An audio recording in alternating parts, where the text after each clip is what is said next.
a good news which we actually want to share with all of you. And they've been operational since 2018. It's 2023. What have they done so far? Yes. And why do you think it was necessary to constitute such a fund? I'm going to give a little bit away. And so after a break, ladies and gentlemen, we'll be in conversation with them. So don't go anywhere. We'll be right back. Good morning.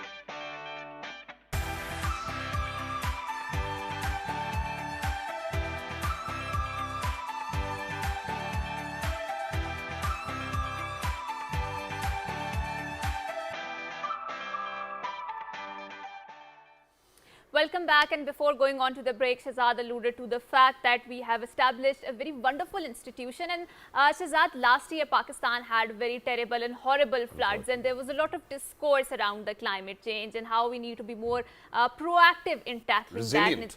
Yes, in tackling that approach. And Pakistani state, I think, very successfully also campaigned for a concept called loss and damage funds, which were hinged around the concept that the third world countries like Pakistan, who are minimal contributor, and their contribution amounts to nothing towards this entire climate change and global gas emissions, are being held responsible in terms of having a very abnormal weather patterns and all of these weathers and whatnot, right? So, and because of that, and especially in the Sharm el-Sheikh COP27 conference, loss and damage fund was established, and it was hinged around the project-based funding to tackle the climate change, right? And how is that manifestation being held in Pakistan? In Pakistan, we also had established the National Disaster Risk Management Fund in 2018. This is a body which is supposed to be more proactive in its approach. But what are the broader contours of this body, and how does it tackle the disasters and the risks which are associated with that? And frankly speaking, Pakistan had a $30 or $40 billion of the climate losses in the first phase, right? So we are very glad that we have been joined by Deputy General Manager of the National Disaster Risk Management Fund, who happens to be Muhammad Fawad Hayat. Assalamu alaikum, and thank you so much for coming to our show. Thank you for having me here. Guzashta Eid Mubarak, and it's wonderful to actually see such a vibrant, young, amazing gentleman sitting over here speaking about Pakistan's proactive approach, and that, God forbid, any sort of disaster. So we certainly are very well aware of the role of NDMA and PDMAs as well. But let's talk about this, recently, I would rather term it recently, and it's because of the fact that, so nobody actually knew about it. So even when we got to know about it and when we sat down to research about it, got to know that, this is something which actually came into being in 2018 and it's contributed quite a lot. So I have a complete chart over here, I've done my homework, so we'll come down to, what projects have been undertaken by the NDRMF as well. But first of all, for all our viewers out there, because we got in 46 different countries, what does the National Disaster Management Risk Fund do for people over here in Pakistan?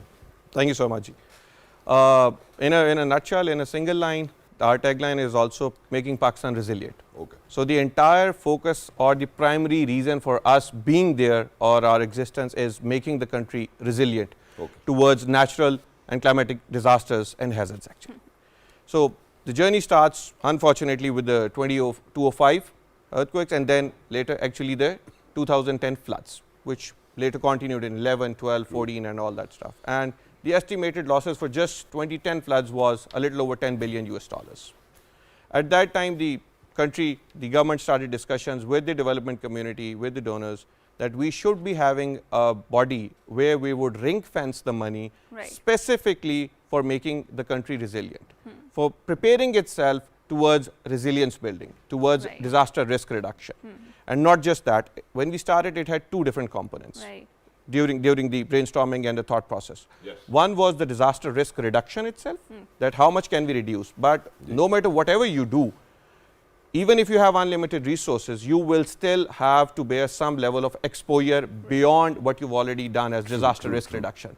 And to cater to that particular segment, we have the disaster risk financing, So that was the concept behind NDRMF. And I always its thought that, that it only happens to me, that, whatever resources I have and whatever I wanted to get from myself, I couldn't fulfill that. But now I know that, that on a larger scale, everybody kind of come across that.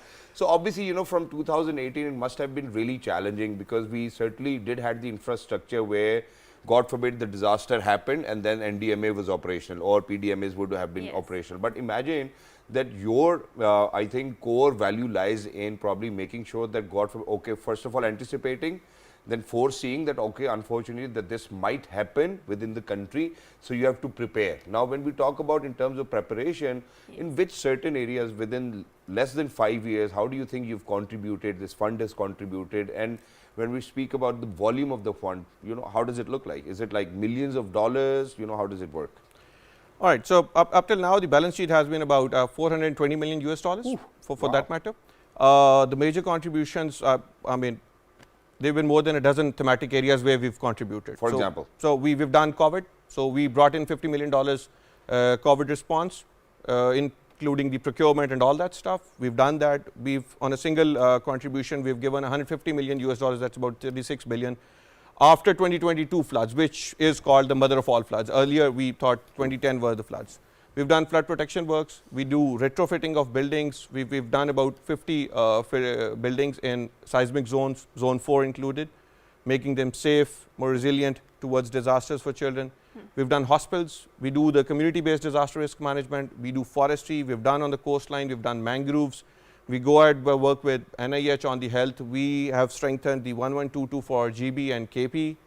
So the thematic areas is a long list actually. Yeah, so what we've been doing. And now we're coming up with the National Disaster Risk Management Financing Strategy. We're going to be bringing in pilot projects where we will be piloting 1 or 2 projects, because the country needs to have a disaster risk financing strategy. Because as I mentioned earlier, there will be certain level of exposure beyond the risk reduction what you've already done. True. So no matter whatever you do, how much prepared you are, there will be disasters. True. That's true. And then the return period even of floods has gone from return period of 20 years to 1 in 100 years, and now increasing that to maybe 200 or 300 years. Exactly. And for that, there were early, I think, systems which were put in place as well, and that was put in place by the NDRMF as well, right? So we've done that, and not just that, we are working on a natural catastrophe model on 4 different hazards, so that for futures to come, for times to come, the country can actually make disaster resilient, sustainable development. Wow. So you would actually know that, okay, where whatever you want to develop, how safe or how much disasters can it have, and then you can prepare yourself accordingly. So does that explain our mindset? Very sorry, Haja, but just one simple question. Does that explain our mindset that now we are so well aware that we know that, okay, Pakistan is vulnerable to such climate change activity, and that no matter what happens, unfortunately, such sad incidents might occur in days to come, and that what we need to do is that we need to be more resilient, and we need to have this proactive approach. So, okay, we're going to put these systems in place. But no, because we certainly, as of now, we cannot kind of foresee that how bigger or smaller unfortunately the disaster is going to be. So we cannot avoid that. Okay, let's be more resilient, let's build up better, and let's build back better. Is that what it is? Yes, that is exactly what it is. We got to be more prepared. Our capacities have to be built, and then we need to put in sustainable development element actually. Okay. So that we just do not develop things like we've been doing in the past because of different reasons. But now at least we should know if there is a zone 4 or a zone 3, then if a building has to be structured, what sort of a building should be constructed right there? Okay. If there's drought coming in 10 years, you got to be prepared. True. Because that's a slow phenomena. We don't really pay attention to that, but that's a reality. So that's coming right that way. Then we're working on the coastline. We're working on the marines. I mean, you just pick up any segment for that matter, and within the resilience building, you can actually build resilience in the economy side as well. True.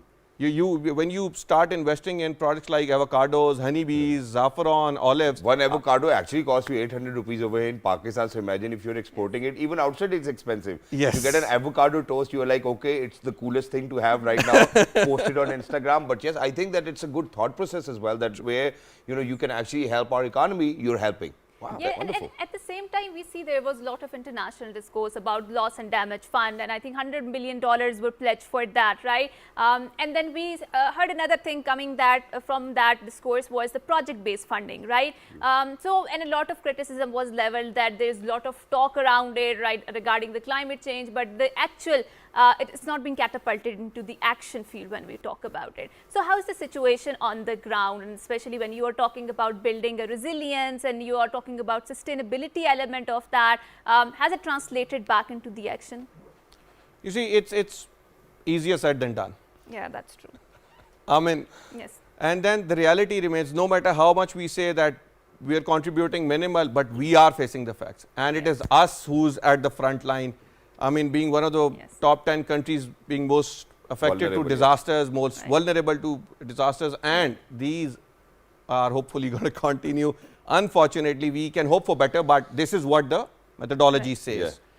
When we talk about financing, I mean, I don't think that even the international loan can be enough, even our can be enough. So you will always be scarce for resources. That's true. So what is important is that you actually place your resources to the best of your workings actually, so that you can get the maximum contribution out of that particular investment you've made. And that's exactly what I wanted to ask. So imagine that, that we already know that unfortunately our resources are scarce. True. So what happens is that obviously, when we look at other developing nations, what they do is that, they have this research team in place who will actually kind of come and, make you more aware of, okay, sir, we might be vulnerable, but at this point of time, I think this should be our top priority. So how do you think NDRMF is actually setting their priorities in making sure that whatever funds are allocated for whatever structures to be built in place are the structures which are needed the most?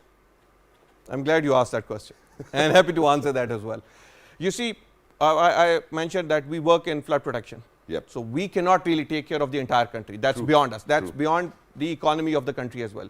So that's where our appraisal team comes in. That's where the research of NDRMF comes in based on scientific data that, okay, if there are 100 kilometers and we can pick up only 2, for instance, let's pick up the most important 2. Let's pick up the most vulnerable 2, where we can have the best of effects and save the maximum of lives and societies and communities right there. Because when we talk about communities, when we talk about societies there are people living. It's not just the people living. It's their livelihoods attached to them, be that agriculture, be that livestock. So when we rescue people and we don't rescue the other 2, their earnings is gone. So that's where the flood protection comes into place, that, okay, this is the backbone of actually saving the whole ecosystem. So without saving the ecosystem, you cannot do much. You cannot just pinpoint on one thing and then let the rest of the things go. So that's one. When we talk about plantation, we talk about forestation. I mean, we go to, for instance, on the coastline, we start planting the mangroves, which brings in itself the carbon credit economic impact to the country, to the economy itself, bringing in money, making it sustainable so that tomorrow we can invest in some places. How do you introduce the element of sustainability in that? So, for example, you talked a lot about mangroves plantation, right? And mangroves are very important for the local community there, farmers there, because they're also the nursery for the shrimps and all of these small, what do you call, the fishes who are, nesting in that and particular forest. And a lot of fish catch actually is lost as well because of the lack of facility. And the local farmers there, then they took up the shrimps and then they buy it to the market, but then there's an entire corporate mafia who wants to deforest the mangrove forest, right? So how do you make sure that, you make the forest which should be owned by the community in the first place, and there should be resilience, because there's a lot of capitalism involved, there's a lot of money involved in deforesting the and plant. Power. And it is famously said that deforestation is linked to the economic progress. So more you cut the trees, that means that the more your engine of the economy is growing, right? Which and is in addition to that, number 2, so that's one. Number 2 is, obviously, with every member provincial assembly, they have a lot of people they are answerable to. So most of the time what happens is that, they'll call you, okay, Fawad Sahab, I think that, my voters would actually require such kind of an activity from your side. Why don't you do that? Because next time we have to go and, ask for the vote from our vote bank. So with all of that pressure, how do you convince them that, okay, sir, I think that, we need to protect the ecosystem rather than giving it to your voters only? Or save them from the petty politics in the first place, You see, the best part is that you two have answered your question yourself while giving the statement. So you put in an economic cost to that particular thing. You give them a bigger thing to lose. So mangroves has got a big cost coming associated with it, which is called the carbon credits. And that is being traded internationally, Yes, yes, that brings in money with itself. Now, whoever you say will be thinking of the voters or the communities at large, Yes. and will have a bigger income being generated for the province and for the country, bringing in. So that is how the communities themselves start protecting that particular thing. True. You talked about the fish catch, the loss what we do. We don't have jetties that much. We don't have cold storages. So the NDRMF is again working on the marine, building their resilience as well. Yes. Wow. So that's a project which will be coming in the next fiscal years. But do you think it is easier explaining all of such things to people out there who want to Who look are at after the their helm of constituencies in the first place, right? I mean, telling them that, you know, we have the carbon, what do you call that term? You can buy the carbon points or whatever Yes, that yes, is, yes. right? It's Carbon very deposits. difficult explaining it in the first place, no? No. The people who sit there, I mean, the top level, they are very well aware of what that is. And once you associate at cost, you give them an income figure that this is what the country can generate, they are all in for you. Exactly. And that's not just mangroves. You can have the same example with avocados, you can have the same example with olive, it's grafting, oil Right. products, you can have the same with saffron. I mean, all these things. Right, right. You put in a flood protection structure and you see how much can you save. You do just one retrofitting of a school building up north, Right. and you see how many livelihoods, how many households have you Yes, actually. that's That's true. again a vote count for everybody. I mean, that's how you want to see things. And I'm glad that you've actually mentioned that, because I still remember, you know, so obviously I've learned a lot from my father, and he happened to be a bureaucrat as well. So imagine that, you know, one fair time, I'm not going to mention anybody's name, but, you know, there was this member National Assembly who actually came up to him and said that, you know, okay, we obviously need to give a lot of jobs to people. And so then my father replied that, imagine that if I'm going to overburden my institute, how do you think that I'm able to kind of produce those profits? So I think that the better example would be to open up newer branches so that we can hire more people. So, you know, why don't you allow me to go into your halka and, you know, make newer branches? I think that's the most sustainable part of it. And with that, I think more than 4,000 people were employed in probably more than 100 branches, alhamdulillah. So that's the great idea. But now, you know, may it be education, may it be health, may it be any sector away in Pakistan, may it be development sector, all of these things are vulnerable, unfortunately, as of now, you know, so let's speak of it. And, you know, so NDRMF obviously cannot kind of fulfill each and everyone's wishes out there, and they certainly have a bigger goal to obtain and achieve. Now, when we talk about NDRMF to making sure that, you know, they're going to maintain their focus, so how do you avoid all of that pressure throughout your day that, okay, sir, मैं ये तो कर सकता हूँ, लेकिन ये मेरे बस से बाहर है. You got to rely on scientific research actually. Yeah. So if you have the exact data analysis done, if you've got the scientific basis for you, if you've got the R&D working for you, then you can actually streamline and pick point projects and prioritize them. Okay. So you see, our task is to do the appraisal part, pick up the best of the projects. Yep. And as I said earlier, given the small number of resources you have, you cannot, if you have 10 projects, you can maybe finance 2. True. So how do you pick those 2? That's the criteria which the NDRMF brings in. That's the appraisal part where the NDRMF brings in. Right. And that includes everything. I mean, it includes the economic internal rate of return, it includes the number of people. It's like investing $1 and saving how many? Right. Yeah. So you see all these calculations. Once you put that, leave the rest to the decision makers. And then so is it most of the time like बाकियों का काम भी आपको करना पड़ता है? Because imagine that you know when obviously your research team is going to come in and they'll be like, sir, okay, you know, after COVID, we, you know, there is an alarming situation of monkeypox. We do not have any vaccine Yes. available. So, you know, because you guys have brought in machines where, you know, you will make sure that, you know, that hospitals themselves are able to kind of produce vaccines as well. So imagine that you're working in every sector, and those machines, the hospitals should be responsible of buying those machines. Why do you think NDRMF has to do something with you know, how the vaccine needs to be made? You know, so this is something which I would want to kind of know from you. How do you draw that thin line in between their incompetency and your competency? I wouldn't really go to that particular level where I have to draw a line between incompetency. At least and I'm being competence. honest with my job, right? What I'll say is that as an NDRMF representative, what NDRMF and my team, what we're doing is just trying to make a difference, honestly. Okay. So be that COVID, be that post-flood helping BASP for that matters and spreading out money, be that any province, any thematic area, anything, or actually giving machines to NIH, working on COVID, I mean helping them go for the vaccinations in post-COVID, or 112 or anything. Yep. I mean, it is not our responsibility to judge anybody's performance. True. That's government's role. But do you tell them that, okay, yeah, you can do this on your own? You do not need NDRMF in it? If we are there to help, and if we can help, and we've received a request from them, and if that's doable, we try to do that, Okay. rather than just blaming and waiting for another disaster भाई to ये आपका come. काम है। Because if even a single life is lost tomorrow because we did not react timely. Right. I mean, that's too much on a burden on our shoulders. Exactly. And thank you so much for saying that, you so because much for that's the saying kind of mindset we do require, you know, from all of those people who are out there who are at the helm of affairs, that, you know, if you can kind of contribute, if you can bring about that change, I think why not? So let's not delay. So, okay, let's talk about how did all of that $450 million came into being, you know, who are the funding agencies, how does the fund work, because we're only left with last 2-3 minutes. All right. So, technically, NDRMF is obviously a government-owned company. We have our own board with secretaries on top and an independent chairman. The money is given to us by the government. Okay. So, the government takes care of the money part, be that loan, equity, or whatever, grants or whatever.